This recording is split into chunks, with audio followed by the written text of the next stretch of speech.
Hello again everyone, welcome back to ptet.chemistry channel. My name is Dr. Ont. In this tutorial video, we'll continue this combined science, 14 to 16 years old, 3 sciences combined to 1 subject. As such, the contents are a bit more diluted. This is for the 5129 O Level combined science, but similarly, the contents within are equivalent or similar to any 14 to 16 years old GCSE, IGCSE combined science chemistry.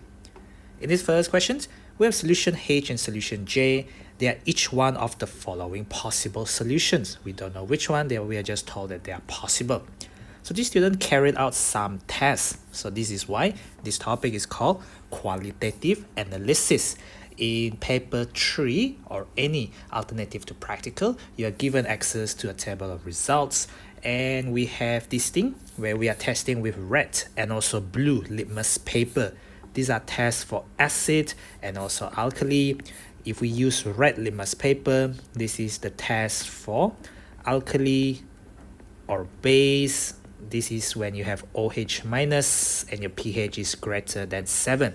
Whereas when you have blue litmus paper, so blue litmus paper is used to test for acid. Every acid contains H plus ions and the pH is lesser than 7. So we see this observation here.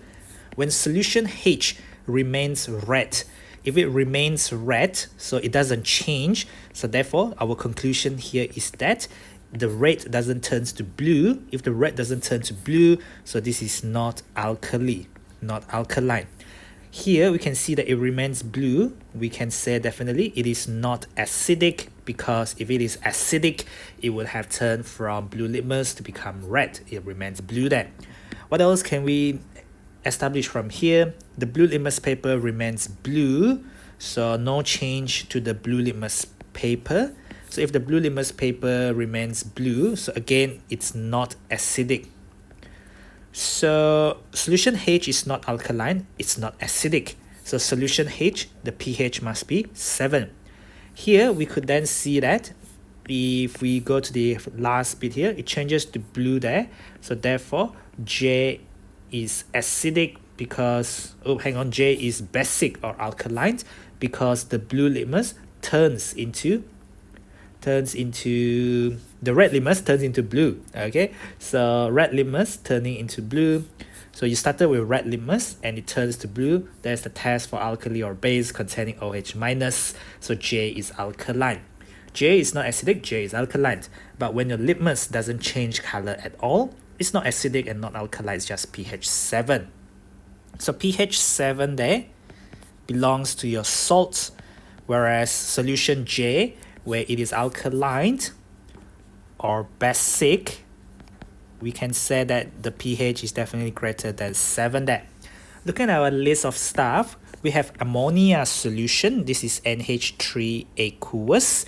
We have sodium hydroxide, which is Na plus OH minus, vocabulary from year 9 chemistry. We have hydrochloric acid and sulfuric acid, the formula of which you have got to know as your standard acid from acid, bases and salt topic. So these are acidic. Acid, the pH is lesser than 7. We have already established that these are not acidic, and this is also not acidic. So the answer cannot be any of the acid. That means we are left with 1, 2, 3, and 4. Barium nitrate and silver nitrate, they contain the nitrate. Nitrate comes from nitric acid. So nitric acid is HNO3. And then they forms nitrate salt. Nitrate salt contain NO3 minus. And that one is definitely in your syllabus from year 9 chemistry content. NO3 minus is nitrate salt, comes from nitric acid HNO3. So these two are salt and they come from nitric acid as a salt. This is pH 7 there.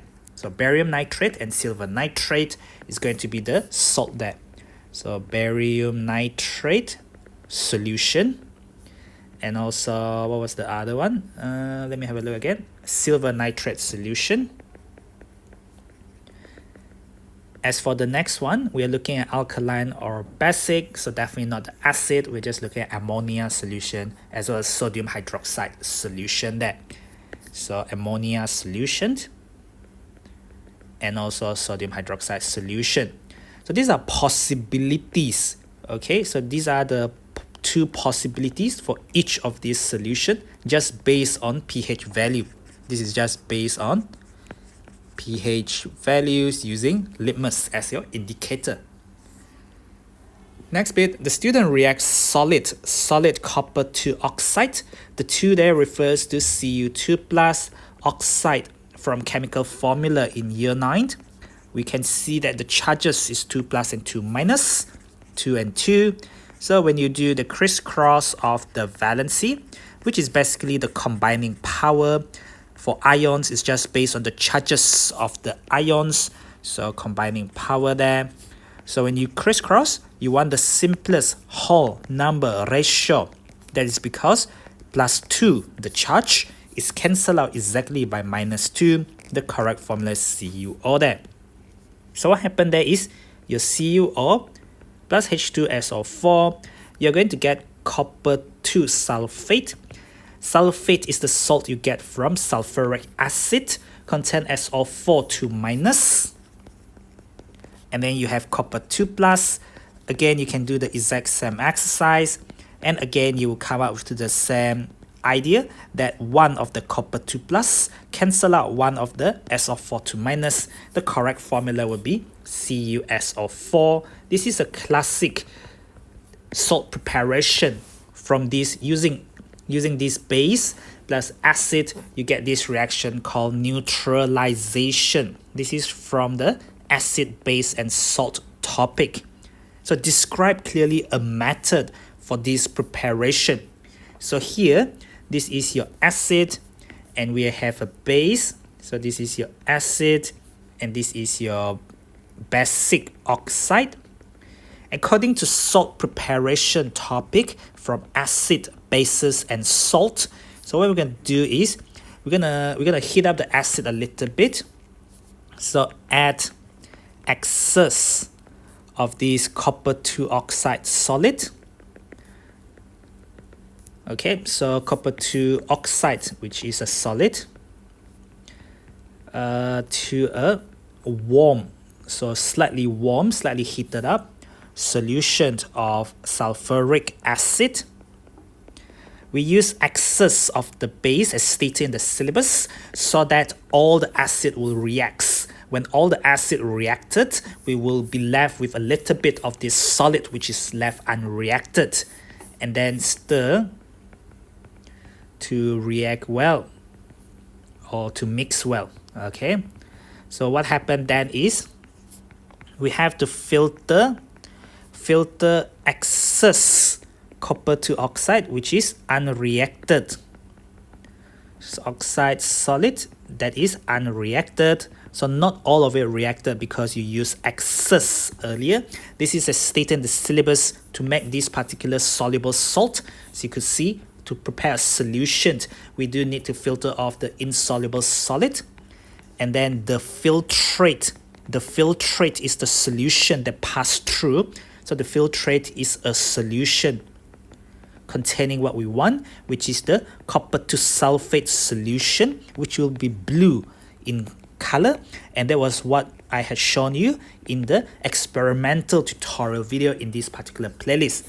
If you want to make the salt, if you want to get crystals of it, you can do crystallization, which is to do with heat until saturated and then leave it to cool. Crystals form, filter the crystals, wash the crystals. Here, you want to prepare a solution. The solution contains copper 2 sulfate. Solution means copper 2 sulfate dissolved in water. You don't want the copper 2 oxide. You don't want sulfuric acid. All the sulfuric acid reacted, not all the solid reacted. You remove the solid by filtration. That is from year 9. Year 9, experimental techniques, separation techniques there. So we don't really need to talk about crystallization here because this is not asked in the question. But sometimes they do ask you about the method there. Now this student placed solution H in the test tube. If we look previously, we had solution H, could be barium nitrate or silver nitrate. Could be barium nitrate or silver nitrate.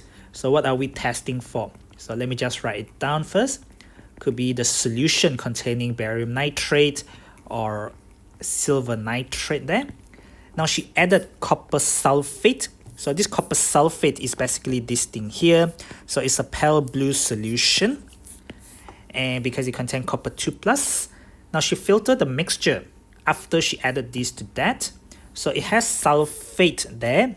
Sulfate is SO4 2 minus there. So that is your sulfate. So what is the test for sulfate?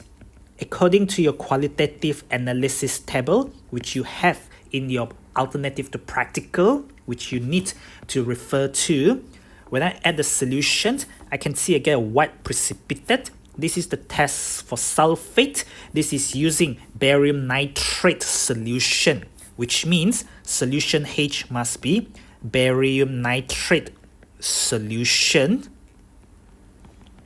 But then we could see here, we get a dark blue solution and then we get the precipitate. The key focus here is I get a dark blue solution first. So the thing with dark blue solution means that this must be ammonia solution, because if I had started out with sodium hydroxide, I will not get any solution at all. So cannot be sodium hydroxide, because if I use sodium hydroxide, if you refer to the table, in your qualitative analysis table, sodium hydroxide and copper 2 plus, you will get just basically you don't get any solution. You get precipitate, which is going to be a solid, but here you get a solution. So J must not be sodium hydroxide. It doesn't give you a blue solution. Ammonia does give you a blue solution in excess, and that is what you see here at first, although then the blue precipitate appears due to a side reaction, a further side reaction, which is not too important at this stage. Okay, now the next question, another student suggests that iron 2 sulfate solution may be used in B part 2. So in B part 2, you want to tell the difference between whether your H is barium nitrate or silver nitrate. Okay, you want to tell the difference whether J is ammonia or sodium hydroxide. So identify solution H and J. Explain in detail why the student is only partially correct. What's very important there is the term partially there. This is quite a lot of marks, 3 marks and quite a lot of lines. So we have to be careful to plan around this question in particular.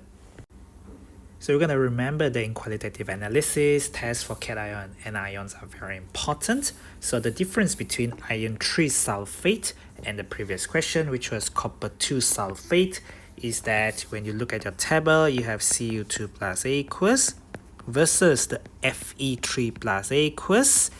And we're going to think about ammonia versus the sodium hydroxide, because H and J, if you look at previous questions, J could be ammonia or sodium hydroxide. We know that copper 2 plus give us this dark blue solution when you have excess ammonia.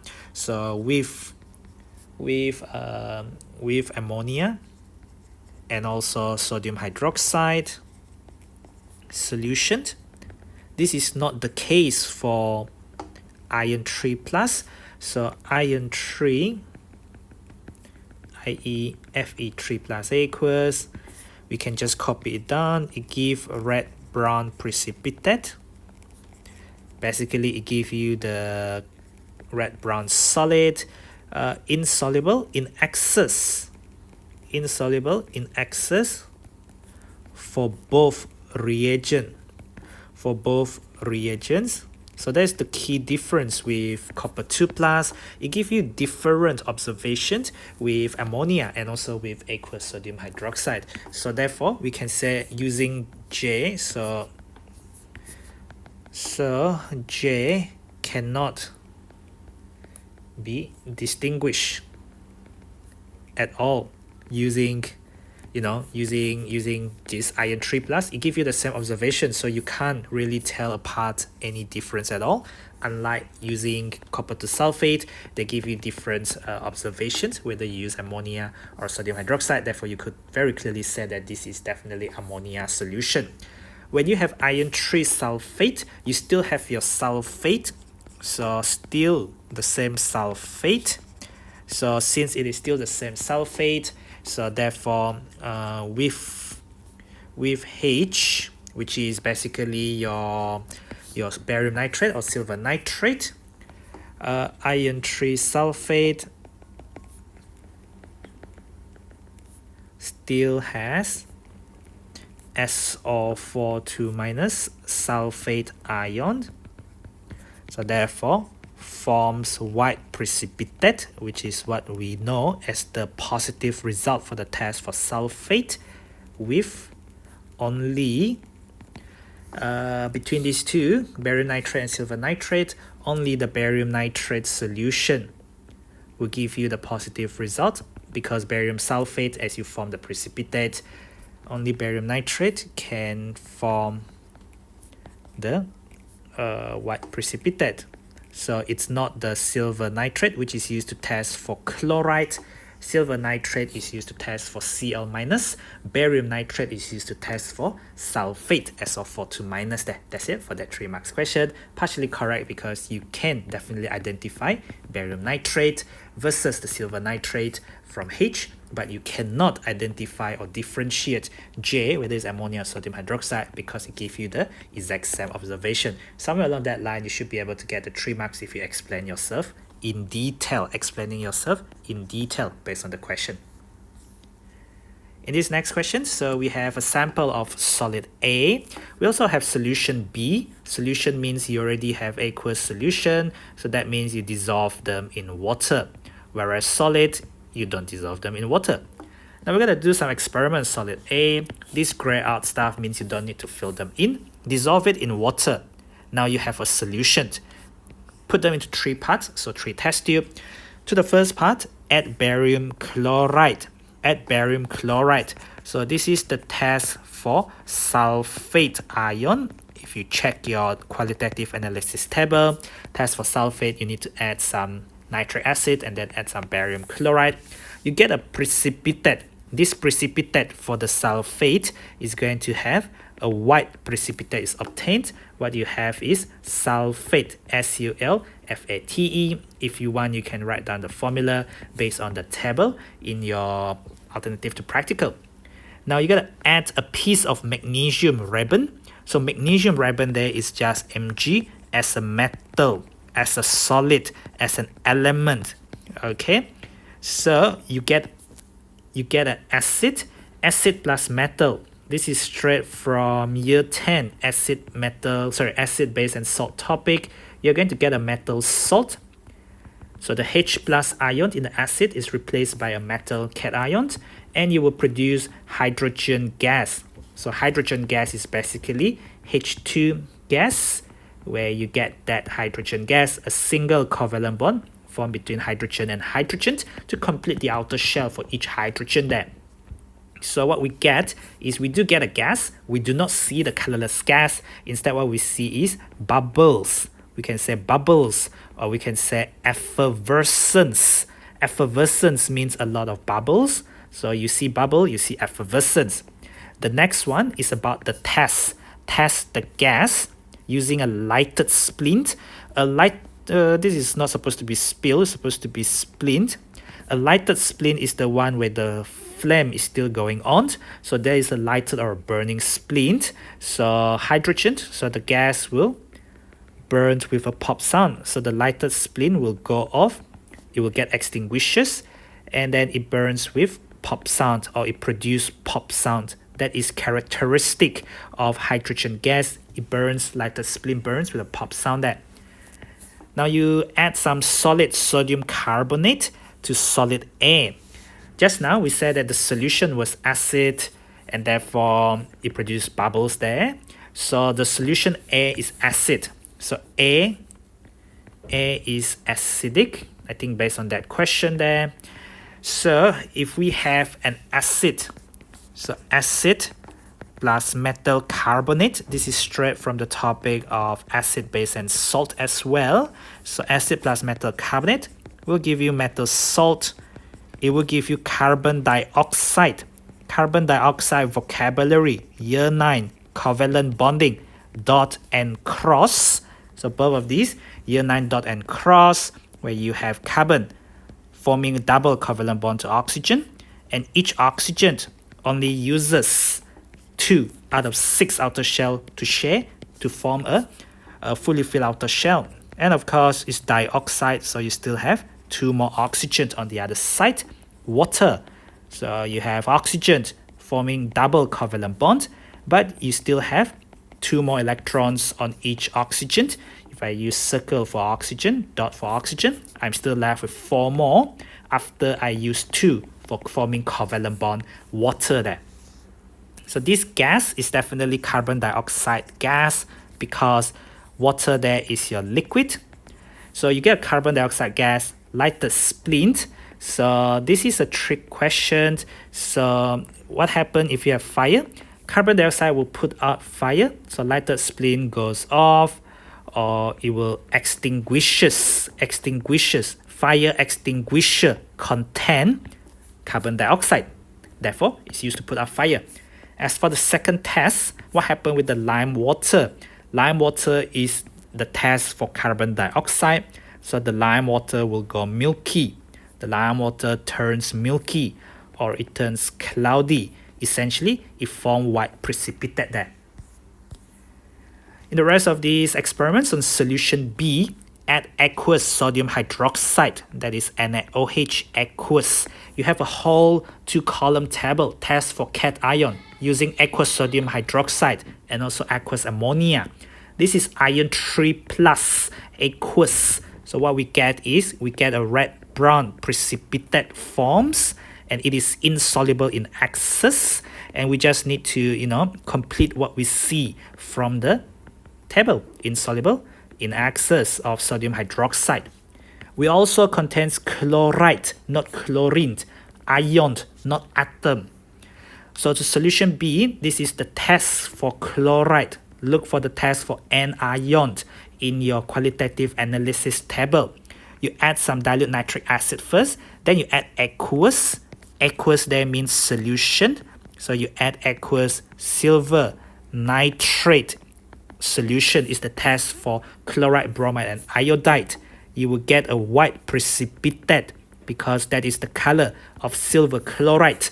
If bromide is present, you get cream precipitate. If iodide, I minus, is present, you get yellow precipitate there. Last but not least, we have this acidified solution C with hydrochloric acid. Then you add to solution B, warm the mixture. After cooling, you gotta add excess aqueous sodium hydroxide. So again, what is the test for? So this is used to test for cations, positive ions. So positive ions there means anything with positive charge as an ion. So what we get is iron 3 has been changed into iron 2. So what do we have now? So now we have iron 2 plus. So there's iron 2 plus aqueous. So do the test for iron 2 plus aqueous using sodium hydroxide. You are going to get a green color precipitate, not red-brown, because no more iron 3 plus. Instead, you have iron 2 plus. They will form green precipitate with aqueous sodium hydroxide. That's all really for this work 2 tutorial for these 14 to 16 years old GCSE, IGCSE, and O Level combined science chemistry content on qualitative analysis. Thank you for watching. Don't forget to click the button on the bottom right to subscribe to my channel. Do follow me at ptet.chemistry. There's at ptet.chemistry on Instagram, Facebook, Twitter, and Telegram to get connected.